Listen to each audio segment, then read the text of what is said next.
Olá, amiga web telespectadora, amigo web telespectador da AltVia TV da internet. Estamos começando mais uma edição do Papo, o seu 11º no ano no ar, ininterruptamente pela AltVia TV da internet e também já há 4 anos na Rádio Agro Hoje. Nesta edição nós vamos falar aí sobre tecnologia, cenário da pecuária brasileira, em particular da questão aí da bovinocultura, genética e tudo mais. Mas quem vai falar com propriedade sobre este assunto é justamente aí o gerente de pecuária da CFM, uma das principais empresas aí de genética bovina do país. Neto Miranda, Neto, satisfação contar contigo no Agropapo, meu caro. Olá, Ronaldo, a gente que agradece aqui em nome da CFM, nosso muito obrigado por esse espaço aí para falar de pecuária, falar de tecnologia, falar de mercado. Conte com a gente aí, Ronaldo. Muito bem, Neto. Ó, você já deu aí 3 ganchos aí para a gente poder estar falando aqui, né, nessa boa conversa. Mas eu queria pegar contigo aí um momento assim mais de agenda aí do ciclo pecuário. Em que momento a gente está, Neto? O Ronaldo, a gente está passando por um momento aí bem, eu diria bem limite, né? Nós temos algumas notícias que não são muito boas, por exemplo, aí o fechamento da China, né? A conclusão da cota para a China, com o seguido da taxação. E aí, chegando setembro, também tem a restrição da Europa com relação à nossa carne. Enfim, mas eu gostaria de trazer algumas informações que eu acho que são Claro. bem relevantes. Bem, a China não fechou ainda, né? Ela deve fechar aí agora no mês de agosto, com as carnes que estão aí a caminho. Pensando na exportação para a China já na cota de 2027, esses abates vão ter que ser retomados aí em outubro. Então a gente está falando de uma janela relativamente pequena, a gente não está falando do resto do ano aí inteiro, né? Tá. É importante colocar que outros países também estão crescendo a sua demanda de carne vinda do Brasil, o que ajuda a tapar um pouco esse buraco aí deixado pela China. E o que a expectativa, o que a gente tem trabalhado aqui dentro da CFM é que o cenário não vai ser tão ruim quanto haviam pintado, né? E isso tem se mostrado verdadeiro.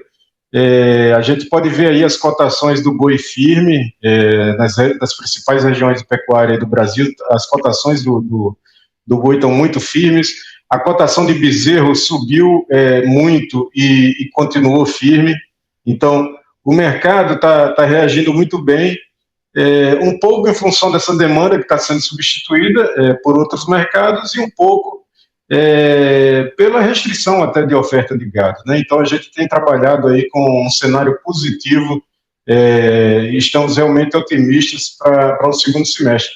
Quando a gente olha para a virada do ano, né, Ronaldo, tem até um arroba passando em 370, isso também colabora com o que eu estou trazendo aqui. Então a gente, sim, nós estamos aí bem otimistas para o que está acontecendo agora. Eu acredito aí que a gente vai entrar numa crescente novamente para a arroba do boi, Ronaldo. Muito bem, meu caro. Você falou que a questão aí do fim da cota de embarque de carne para a China não é tão problemática. Agora, em relação aí ao nosso, abre aspas, embargo para a União Europeia, que vai começar a partir de setembro, qual que é a tua visão? Vai ficar boi no pasto ou no confinamento?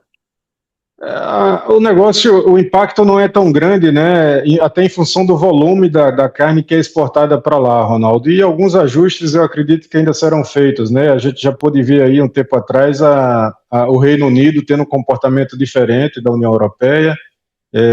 Então, o impacto que pode vir disso aí é um impacto pequeno para o mercado brasileiro.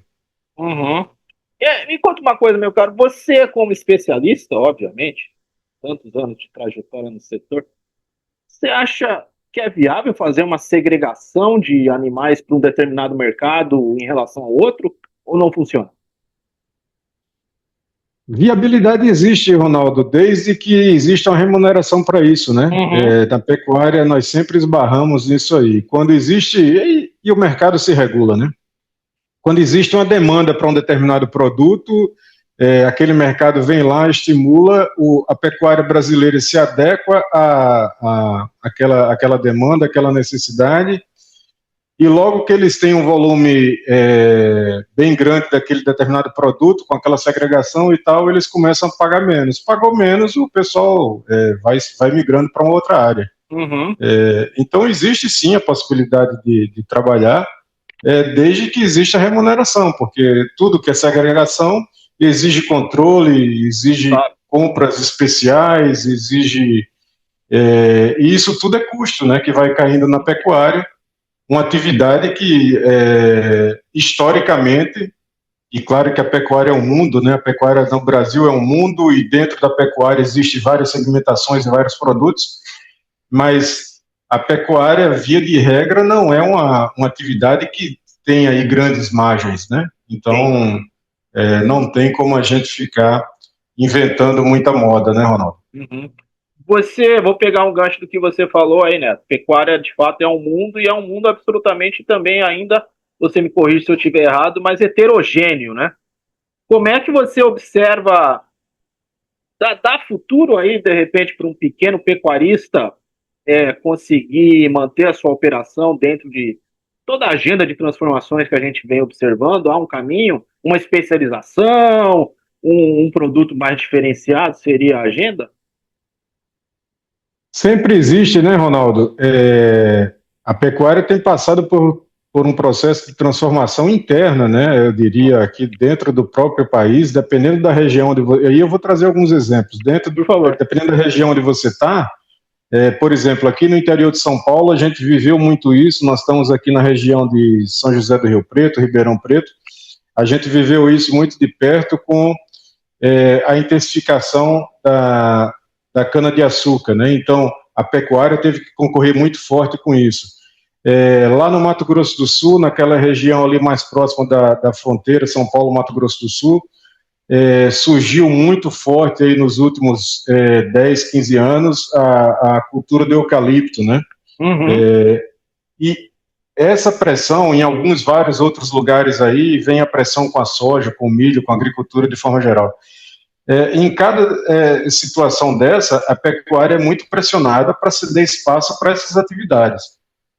E aí, nessas oportunidades, nesses momentos, surgem as oportunidades de surgirem ali, muitas vezes não... depende também da escala do trabalho que vai ser feito, mas nesses momentos surgem oportunidades de você criar um trabalho novo aí,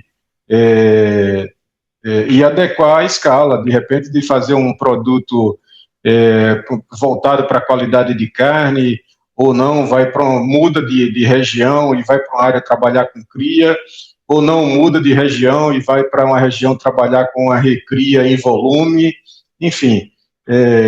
Na pecuária existem vários produtos, né? É muito segmentada. Existe o profissional que vende o bezerro, o profissional que faz a recria, o profissional que faz a engorda, o profissional que faz a engorda do gado cruzado para atender mercados especiais.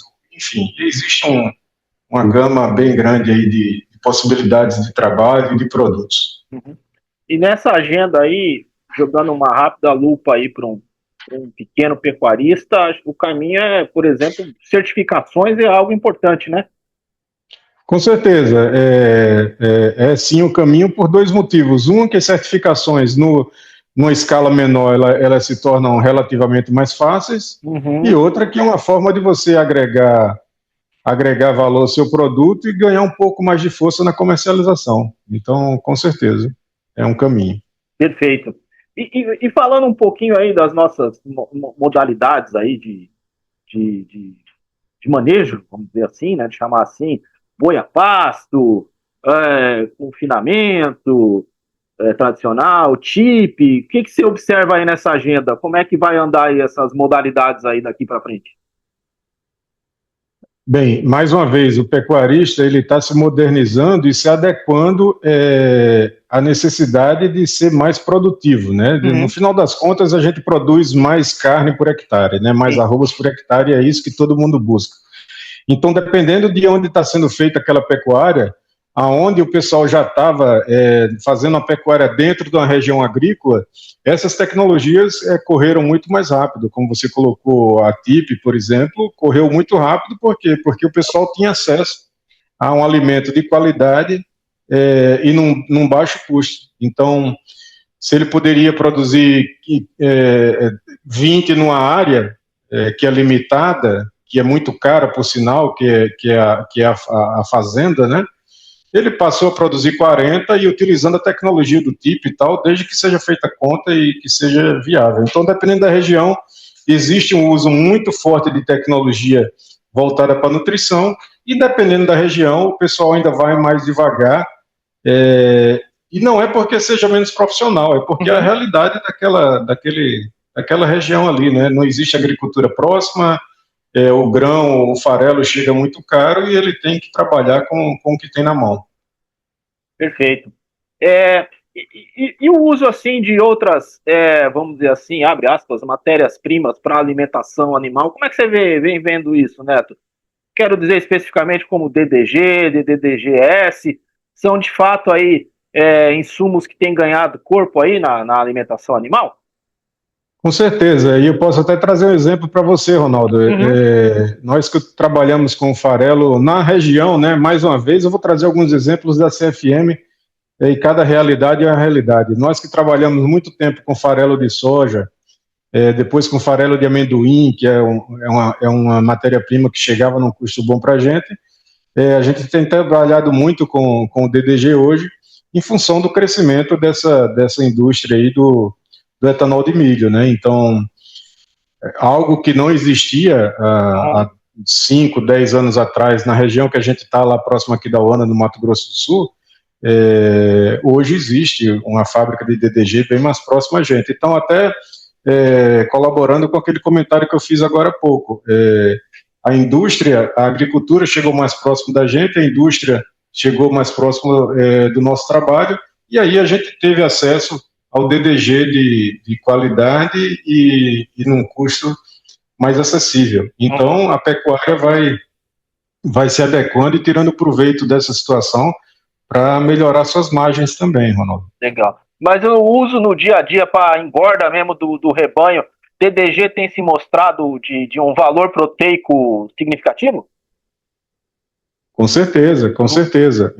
Só que, mais uma vez, a gente usa o DDG no confinamento, porque na CFM a gente usa o confinamento como uma ferramenta de trabalho para aumentar a capacidade de suporte das nossas fazendas. Então, a gente usa o confinamento de uma forma estratégica para algumas categorias e é só. A gente faz todo um trabalho de seleção exclusivamente a pasto, né? A pasto e sal mineral. Então, a gente não usa o DDG, por exemplo, no nosso rebanho de forma geral. Mas a gente tem muitos clientes que fazem um trabalho bem intensivo, utilizando TIP, RIP, confinamento, e praticamente todas as categorias da fazenda de clientes nossos recebem uma suplementação muito forte e às vezes até o confinamento em si, né? Então, mais uma vez, cada trabalho tem sua realidade, né, Ronaldo? Muito bem, meu caro. E na genética, o que vem aí pela frente no curto, médio prazo? O que você pode adiantar para nós aí em termos de tecnologia, de fato, aí, né, no universo aí da genética bovina? Ronaldo, talvez o avanço mais forte que houve na genética aí nos últimos anos foi a aplicação da genômica de forma mais forte, né, generalizada. Então, nós passamos por esse processo também. Desde 99, 2000, que nós vínhamos desenvolvendo alguns trabalhos com DNA e com genética, dando inclusive suporte para algumas empresas que estavam desenvolvendo produtos. Isso foi acontecendo, foi crescendo, mas só agora, no ano de 2020, aí, 6 anos atrás, nós passamos a utilizar realmente em escala a genômica para dar suporte à nossa avaliação genética. E eu lhe diria que isso é um reflexo também no mercado. A gente vê a genômica sendo usada numa escala muito maior aí hoje, e talvez esse seja o salto mais importante que tenha sido dado aí na genética nos últimos tempos, Ronaldo. Muito bem, meu caro. Olha só, Neto, já é um grande bordão, chavão do Agropapo, que boa conversa acaba passando rápido. Eu quero uma vez mais agradecer tua participação aqui no nosso programa. Deixar o espaço aberto, se você quiser deixar algum contato teu, institucional da CFM, por favor. Beleza, Ronaldo, eu lhe agradeço aí pelo espaço, lembrando que nossa especialidade é essa, né, trabalhar com melhoramento genético, a gente faz o trabalho aí de seleção de touro Nelore, e esse é o principal negócio da CFM, então a gente fica à disposição, inclusive, para outras participações, ou para esclarecer qualquer dúvida, e aproveitando aí a sua colocação, eu gostaria de deixar um contato para o pessoal entrar em contato direto conosco aí. Telefone WhatsApp é 17 o DDD 99775 3618. Então, só repetindo, é 17 o DDD 99775 3618. Então, faça contato com a gente aí para falar de pecuária e especialmente de melhoramento genético de Nelore, e estamos aí à disposição, Ronaldo. Muito bem, meu caro. Dado o recado, e assim encerramos esta edição do Agropapo. O Agropapo tem produção, direção e apresentação de Ronaldo Luiz, e a direção jornalística da Altivia TV da Internet é do jornalista Alberto Luchetti. Encerramos esta edição, voltamos na próxima. Um abraço e tchau, tchau.